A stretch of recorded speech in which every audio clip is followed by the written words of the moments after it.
Welcome to CEC online lecture series.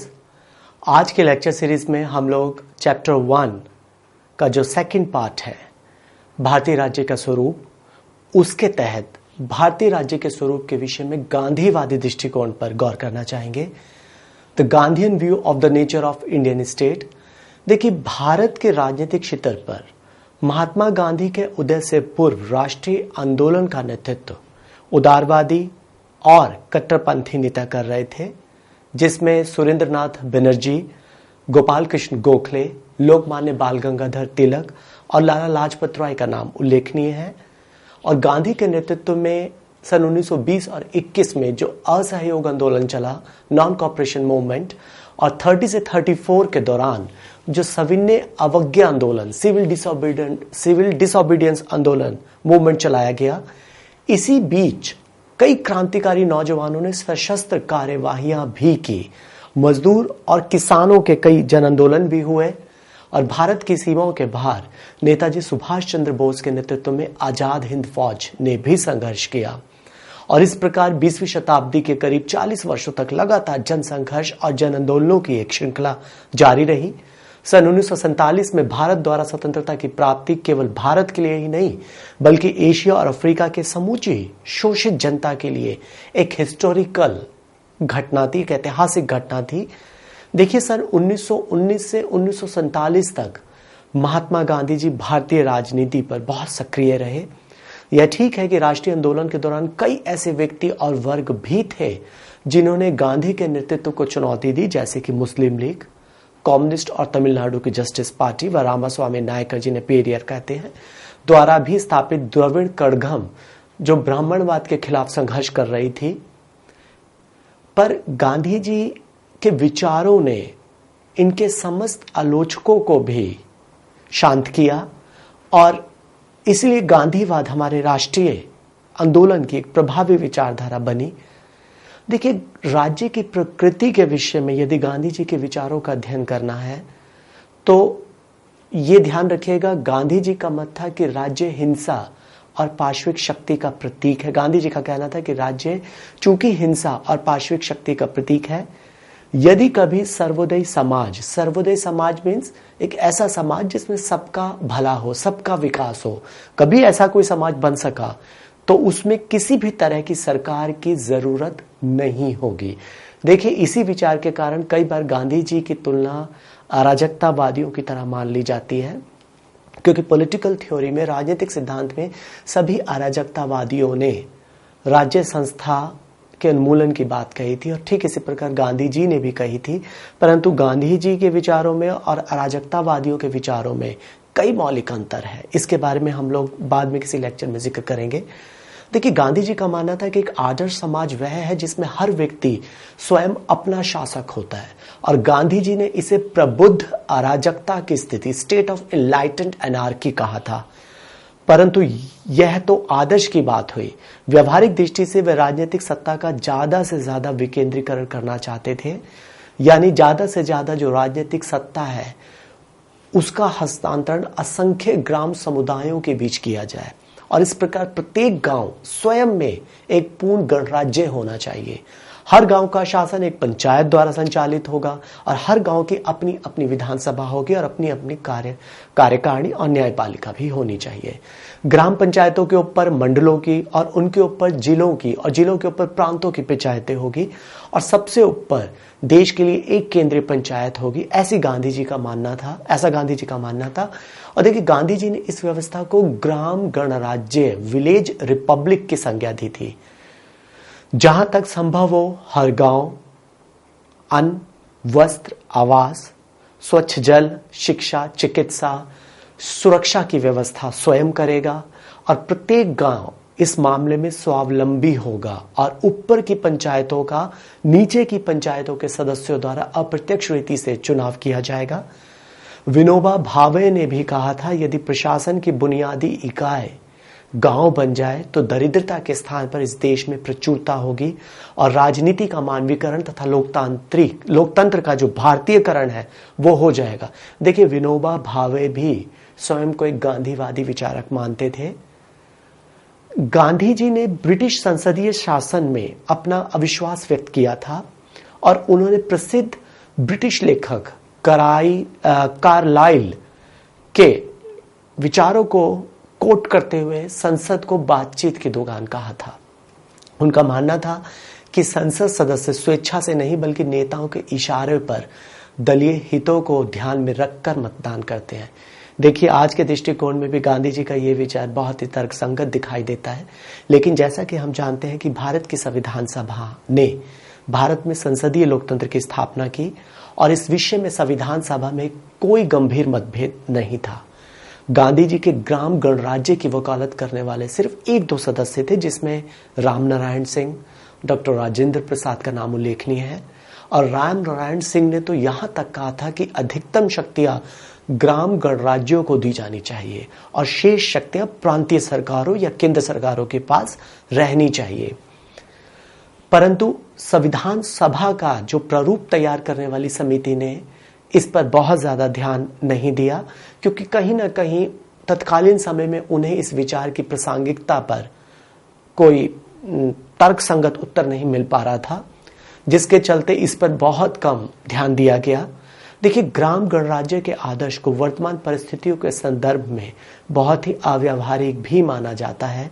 इसीलिए कहा जाता है कई बार गांधी जी का जो राम राज्य का विचार था या गणराज्य का जो विचार था, जो ग्राम गणराज्य का विचार था, वो आदर्शों पर, कल्पनाओं पर ज्यादा आधारित था। इसलिए गांधी जी के कई सारे विचारकों को मानकीय उपगम पर आधारित विचार भी कहा जाता है। देखिए, गांधी जी ने भारतीय राज्य के स्वरूप में पंचायती राज संस्थाओं की बात की थी। जैसा कि हम जानते हैं, संसदीय लोकतंत्र की स्थापना भारत में अवश्य की गई, पर पंचायतों की पूर्ण रूप से अवहेलना बिल्कुल भी संभव नहीं थी। और भारत में ग्राम पंचायतों की परंपरा चूंकि बहुत पुरानी है और भारतीय संविधान के अनुच्छेद 40 में भी यह कहा गया है कि ग्राम पंचायतों के गठन के लिए राज्य एक प्रभावी कदम उठाएगा। देखिए, ये जो बात है कि ग्राम पंचायतों के गठन के लिए राज्य एक प्रभावी कदम उठाएगा, भारतीय संविधान के नीति निर्देशक सिद्धांतों के अनुच्छेद 40 में यह बात की गई है। और 1957 में बलवंत राय मेहता की अध्यक्षता में एक समिति बनाई गई थी, जिसने पंचायती राज के लिए, भारत में पंचायती राज की स्थापना के लिए एक त्रिस्तरीय ढांचे की सिफारिश की थी, जिसके उपरांत 93 कॉन्स्टिट्यूशनल अमेंडमेंट 1993 में भी यही कहा गया कि 3 स्तरों पर पंचायती राज संस्थाएं कायम की जानी है, ग्राम स्तर पर, ब्लॉक या खंड स्तर पर और जिला स्तर पर। और इस अधिनियम के अनुसार प्रत्येक पंचायती राज निकाय में 1/3 सीटें महिलाओं के लिए आरक्षित की गई और अधिकतर राज्यों में महिलाओं के लिए 50% सीटें भी आरक्षित है। और पंचायती राज में प्राण प्रतिष्ठा करके इस भारत में असंख्य गांवों की तस्वीरें बदल दी जा सकती हैं और गांधी दर्शन को सीमित रूप से ही सही मूर्त रूप देने का कार्य किया जा सकता है। और 1993 में देखिए 73वें संविधान संशोधन के माध्यम से भारत में ग्राम पंचायतों के त्रिस्तरीय स्वरूप को क्रियान्वित किया गया था। इसके पश्चात देखिए, गांधी जी आर्थिक शक्तियों के विकेंद्रीकरण के समर्थक थे। He was in support of decentralisation of economic power. सार्वजनिक हित में गांधी जी की दृष्टि से उनका मानना था कि बड़े पैमाने पर उत्पादन नहीं किया जाना चाहिए। गांधी जी का मानना था कि कारखानों और मशीनों के कारण एक व्यक्ति द्वारा दूसरे व्यक्ति का शोषण संभव होता है और उत्पादन यथासंभव मनुष्यों और पशुओं के श्रम से होना चाहिए। और इसका अभिप्राय ये नहीं है कि मशीनों का बिल्कुल भी प्रयोग ना किया जाए। रेलवे, जहाज, टाइपराइटर या कंप्यूटर या फिर सिलाई की मशीन या जो कृषि के उपकरण, वो तो होने ही चाहिए। देखिए, भारत जैसे विकासशील देश की आर्थिक समस्या के समाधान के लिए गांधी जी ने खादी और ग्राम उद्योगों पर बहुत बल दिया और गांधी जी चाहते थे कि हर व्यक्ति स्वयं की रोटी के लिए परिश्रम करे और इसे उन्होंने दैवीय नियम का नाम दिया था। और उनका मानना था कि जो व्यक्ति कर्म और परिश्रम के बिना ही खाता है वह चोर है। इसी को गांधी जी के अस्ते का सिद्धांत भी कहा जाता है। यदि कोई व्यक्ति बिना मेहनत किए खाता है तो वह चोरी करता है, बिना परिश्रम किए कोई चीज कमाता है तो वह एक तरीके से चोरी के ही समान है। गांधी जी वर्ग संघर्ष के भी विरोधी थे और वे चाहते थे कि पूंजीपति अपनी संपत्ति अपने को स्वयं की संपत्ति का ट्रस्टी समझे, एक धरोहर समझे और अपने धन का इस्तेमाल ज्यादा से ज्यादा लोक कल्याणकारी कार्यों में लगाए। देखिए, भारत में स्वतंत्रता पश्चात आर्थिक नियोजन का दौर चला, जिसमें बहुत सारी पंचवर्षीय योजनाओं को भी लागू किया गया और आर्थिक विकास के लिए हमारे देश ने मिक्स्ड इकोनॉमी को चुना। और इस व्यवस्था के अंतर्गत कुछ आर्थिक क्रियाकलाप तो पूंजीवादी प्रणाली की तरह निजी तौर पर संचालित होते रहे, पर कुछ के द्वारा यानी कुछ का संचालन राज्य के द्वारा किया गया। देखिए, भारत में निजी क्षेत्र का दमन नहीं हुआ, बल्कि धीरे धीरे सार्वजनिक या सरकारी क्षेत्र भी बहुत शक्तिशाली बना। इससे आर्थिक संसाधन और पूंजी राज्यों के हाथों में संकेंद्रित होती चली गई, जिसे गांधीवादी कभी भी स्वीकार नहीं कर सकते थे। और 1991 में जो नई औद्योगिक नीति की भारत में घोषणा की गई, उसके कुछ वर्षों से तो अर्थव्यवस्था के वैश्वीकरण का दौर प्रारंभ हो गया। गांधीवादी अर्थशास्त्रियों के अनुसार वैश्वीकरण की नीति खतरनाक साबित हो सकती है और भारत के प्रसिद्ध अर्थशास्त्री लक्ष्मीचंद्र जैन ने भी संदर्भ में कहा था कि पहले अपनों को आगे बढ़ने का मौका दिया जाना चाहिए, उसके पश्चात आप पूरा दरवाजा बाहर वालों के लिए खोलिए।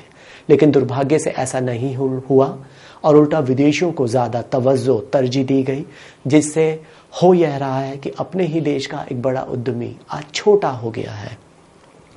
देखिए, जहां तक व्यक्ति के अधिकार और कर्तव्यों का प्रश्न है, गांधी जी की कल्पना वाले राज्य में शासन या कानून जैसी चीज नाम मात्र की थी।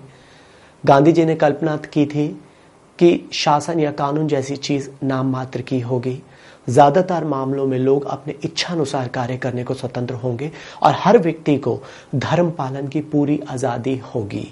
ईमानदारी से किए गए प्रत्येक कार्य की कद्र, रिस्पेक्ट की जाएगी और लोगों को विचार और अभिव्यक्ति की स्वतंत्रता होगी।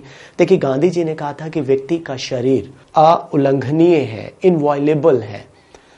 किसी पर तभी हाथ डाला जाना चाहिए या तभी उसे बंदी बनाया जाना चाहिए जब ऐसा किया जाना बहुत आवश्यक हो या ऐसा किया जाने के पीछे हिंसा को रोकना मुख्य कारण हो। यह अहिंसा का साम्राज्य होगा। अहिंसा स्वराज्य में लोगों को न्यायपूर्ण अधिकारों का किसी भी प्रकार का अतिक्रमण नहीं हो सकता। इसमें कोई व्यक्ति किसी का शत्रु नहीं होता, सब लिख पढ़ सकते हैं और बीमारी और रोग कम से कम हो जाए ऐसी अवस्था की जा सकती है, ऐसी अवस्था को स्थापित किया जा सकता है। देखिए, गांधी जी मानते थे कि अहिंसा पर आधारित स्वराज में लोगों को अपने अधिकारों का ज्ञान ना हो तो कोई बात नहीं, लेकिन उन्हें अपने कर्तव्यों का ज्ञान अवश्य होना चाहिए। सच्चे अधिकार वे हैं जो अपने कर्तव्यों का योग्य पालन करके प्राप्त किए गए हों। और भारतीय संविधान द्वारा स्वीकृत अधिकार की अगर हम बात करें, जैसे समानता का अधिकार, स्वतंत्रता का अधिकार, शोषण के विरुद्ध अधिकार, धार्मिक स्वतंत्रता का अधिकार, संस्कृति और शिक्षा संबंधी अधिकार, संवैधानिक उपचारों का अधिकार, परंतु अधिकारों के साथ हमें हमेशा याद रखना चाहिए कि बहुत सारे प्रतिबंध और कर्तव्य भी जुड़े होते हैं। और गांधीवादी विचारक ये मानते हैं कि भारत में व्यक्ति की स्वतंत्रता के बजाय राज्य की सत्ता पर बहुत ज्यादा बल दिया जाता है। और इस संबंध में केवल हम यही कहेंगे कि भले ही गांधी जी की प्रतिष्ठा आसमान को छूने लगी थी, पर कांग्रेस ने गांधीवादी राज व्यवस्था या गांधीवादी अर्थव्यवस्था को कभी अपना लक्ष्य घोषित नहीं किया।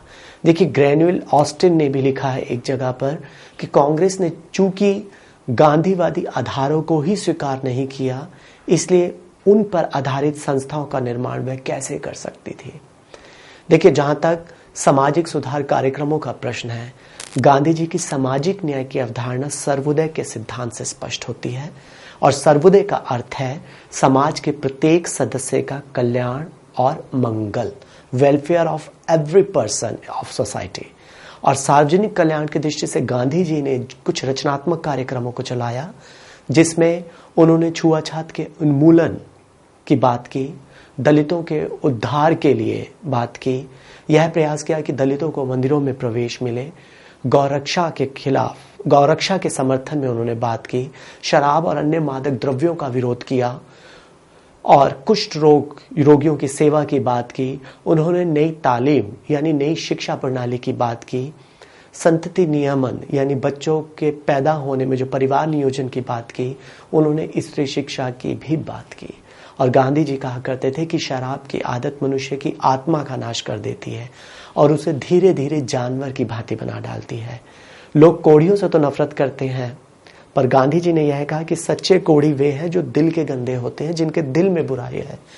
किसी भी इंसान को अपने से नीचा समझना, किसी जाति या फिर किसी को नफरत की नजर से देखना भी एक बीमार दिमाग की पहचान है, जिसे मैं शरीर के कोड से ज्यादा बुरा समझता हूं। और जहां तक समाज सुधारों का प्रश्न है, सोशल रिफॉर्म्स का प्रश्न है, भारतीय संविधान में कई ऐसे प्रावधान किए गए जिन पर गांधीवादी दर्शन की स्पष्ट छाप देखी जा सकती है। छुआछूत का उन्मूलन किया गया, हिंदुओं की धार्मिक संस्थाओं को हिंदू समाज के सभी वर्गों के लिए खोल दिया गया, हिंदू संस्थाओं के अंतर्गत सिखों के लिए जैन और बौद्ध समुदायों की संस्थाएं भी शामिल है। अनुसूचित जातियों और जनजातियों के लिए लोकसभा और विधानसभा में विशेष स्थान आरक्षित किए गए और उनके साथ ही अन्य पिछड़े वर्गों के लिए भी कुछ स्थान आरक्षित किए गए। देखिए, जहां तक गांधी जी का राष्ट्रवाद और अंतर्राष्ट्रीयता पर विचार का बात है, को गांधी जी भारतीय राष्ट्रीयता के कर्णधार कहे जाते हैं, पर साथ ही विश्व शांति के भी बहुत बड़े समर्थक थे। उनकी राष्ट्रीयता संकुचित या स्वार्थमूलक नहीं थी, बल्कि गांधी जी ने देश की आजादी के लिए कठिन संघर्ष किया था और 1942 में उन्होंने कहा था कि हिंदुस्तान की राष्ट्रीय सरकार की नीति जो भी अख्तियार करेगी, मैं नहीं कह सकता, संभव है कि मैं अपनी प्रबल इच्छा के होते हुए भी शायद तब जीवित ना रहूं, लेकिन अगर उस वक्त तक मैं जिंदा रहा तो अपनी अहिंसक नीति को यथासंभव संपूर्णता के साथ अमल में लाने की सलाह दूंगा। गांधी जी के सपनों का विश्व अंतर्राष्ट्रीय शांति, सहयोग और मित्रता का विश्व था। और देखिए, भारतीय संविधान के अनुच्छेद 51 में अंतर्राष्ट्रीय सुरक्षा पर भी बल दिया गया है। संविधान द्वारा राज्यों को ये भी डायरेक्शंस दिए गए हैं कि वे इस प्रकार के कार्य करें जिससे राष्ट्रों के बीच फ्रेंडली रिलेशंस और जस्टिफाइबल रिलेशंस को बढ़ावा दिया जा सके, मैत्रीपूर्ण संबंधों को, न्यायपूर्ण संबंधों को बढ़ावा दिया जा सके, उसकी स्थापना की जा सके तथा अंतर्राष्ट्रीय व्यवस्था में जो विवाद है उनका शांतिपूर्ण निपटारा किया जा सके। देखिए, यदि गांधीवादी दृष्टिकोण के मूल्यांकन किया जाए तो देखिए, गांधी जी के राज्य की अवधारणा इस अर्थ में मार्क्सवादी अवधारणा के समान है कि कार्ल मार्क्स और गांधी दोनों ही राज्य को हिंसा, पार्श्विक शक्ति और दमन का प्रतीक मानते हैं। दोनों ने ही स्टेटलेस सोसाइटी, राज्य विहीन समाज के आदर्शों पर बल दिया और उनके अनुसार एक आदर्श समाज के नागरिक पूरी तरह आत्म संयमी होंगे और अपने सभी कर्तव्यों का पालन राज्य के अनुशासन के बिना भी कर सकते हैं। परंतु इन दोनों ही व्यक्तियों की विचारधारा में एक बुनियादी अंतर यह भी दिखाई देता है कि कार्ल मार्क्स एक कट्टर भौतिकवादी थे, जबकि गांधी जी ईश्वर या आत्मा में बहुत विश्वास रखते थे। कार्ल मार्क्स हिंसक क्रांति के पक्षधर थे, जबकि गांधी जी ने साध्य और साधन की शुद्धता पर बल देते हुए अहिंसा और सत्य पर बल दिया। देखिए, गांधी जी को इस अर्थ में हम उदारवादी मान सकते हैं कि उन्होंने लोकतंत्र, स्वतंत्रता और व्यक्तिगत अधिकारों का समर्थन किया और साध्य और साधनों की पवित्रता के साथ साथ विकेंद्रीकरण की बात को बहुत जोर शोर से किया। संक्षेप में देखिए, भारतीय राज्य के स्वरूप में यदि गांधी जी के विचारों पे हम गौर करें तो गांधी जी ने आर्थिक शक्ति के विकेंद्रीकरण का समर्थन किया। गांधी जी राज्य संस्था के पक्षधर नहीं थे और वो राजनीतिक शक्ति का ज्यादा से ज्यादा विकेंद्रीकरण कर देना चाहते थे और गांधी जी ने ज्यादातर व्यक्ति के नैतिक गुणों के विकास पर बहुत जोर दिया। इसीलिए कई बार कहा जाता है कि गांधी जी के जो विचार हैं, उन्होंने कई बार जो ग्राम गणराज्य या ग्राम स्वराज, विशेष रूप से जो राम राज्य की बात की थी, उसके संदर्भ में कई बार कह दिया जाता है कि गांधी जी के विचार आदर्शों पर, कल्पना पर आधारित थे, परंतु पूरी तरह से इस बात को सही नहीं कहा जा सकता। गांधी जी के बहुत के विचार आज भी प्रासंगिक हैं, कल भी प्रासंगिक थे और आने वाले समय में भी प्रासंगिक रहेंगे। गांधी जी ने हाथों से किए जाने वाले काम को बहुत सम्मान दिया